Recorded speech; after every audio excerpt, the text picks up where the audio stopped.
Hi everyone, welcome to my channel learning with Prachi. तो जैसे कि हमने डिस्कस करा था कि हम फिजिकल एजुकेशन का रिवीजन स्टार्ट करने वाले हैं, बट उससे पहले देख लेते हैं कि फिजिकल एजुकेशन का पेपर किस तरीके से आने वाला है। टर्म 1 जो थी वो पूरी एमसीक्यू बेस्ड थी। टर्म 2 जो होगी हमारी वो सब्जेक्टिव होगी। इसमें हमको आंसर्स लिखने हैं लंबे लंबे, राइट।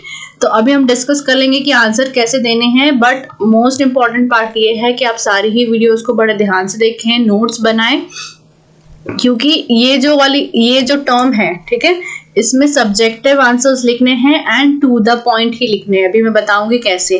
देखो, मैक्सिमम मार्क्स इसमें रहेंगे 35। आपको टाइम मिलेगा 2 आवर्स पूरे पेपर को सॉल्व करने के लिए। पूरे ही क्वेश्चन पेपर में आपको 3 सेक्शन मिलने वाले हैं, ए, बी एंड सी। ए में होंगे 9 क्वेश्चन, जिसमें से आपको कोई 7 अटेम्प्ट करने हैं एंड हर जो क्वेश्चन होगा वो 2 मार्क कैरी करेगा।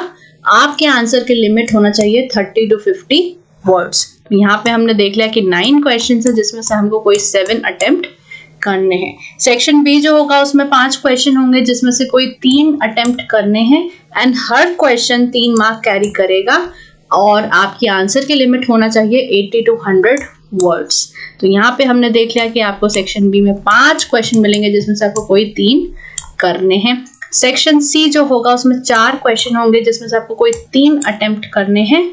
तो 4 में से कोई 3 अटेम्प्ट करने हैं। हर जो क्वेश्चन होगा वो 4 मार्क कैरी करेगा और आपके आंसर की लिमिट होना चाहिए 100 to 150 वर्ड्स, राइट। तो इतना आपको क्लियर हो गया है कि कितने क्वेश्चंस होंगे हर सेक्शन में और आपको कितने अटेम्प्ट करने हैं एंड आपके आंसर की लिमिट क्या रहेगी, राइट। सेक्शन ए देख लेते हैं।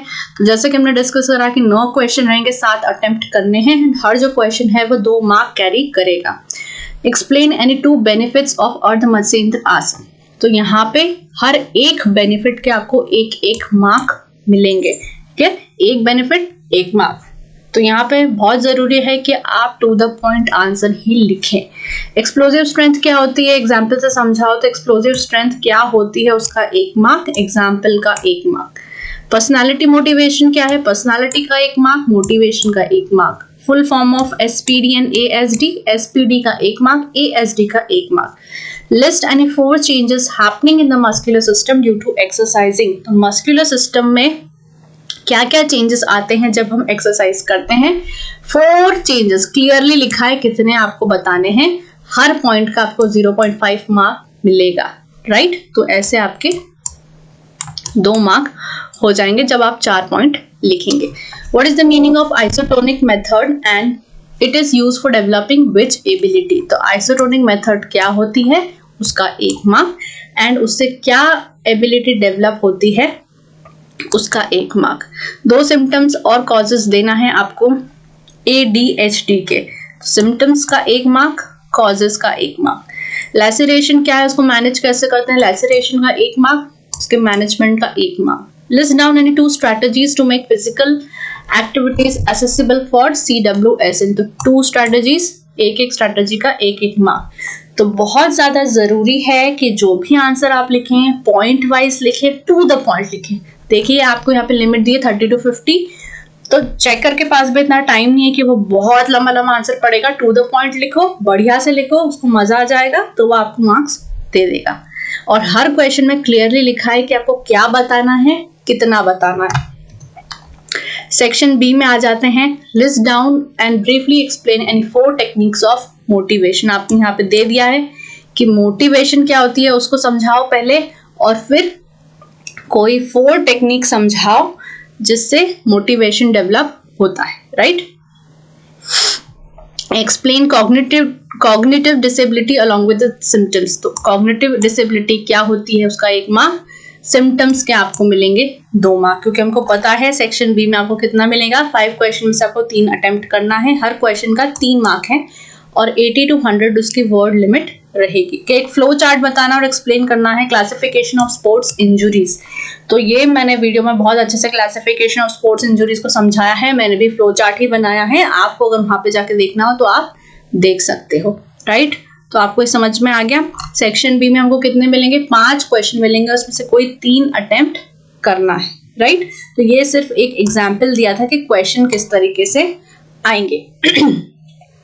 List down any 3 asanas use for preventing asthma and right 2 benefits of each. तो पहले तो आपको एक ऐसे 3 आसन बताने हैं जिससे अस्थमा प्रिवेंट होता है, एंड फिर 2 बेनिफिट आपको लिखना है हर आसन के। क्लियरली यहाँ पे बता दिया है 1+2। What are the silent features of fartlek training method. तो फार्टलेग ट्रेनिंग मेथड क्या होती है, पहले आप ये समझाओ कि मेथड क्या होती है, उसके बाद उसके फीचर्स को समझाओ, राइट। तो 1 into 3, तो ये हो जाएगा क्वेश्चन पूरा 3 मार्क का।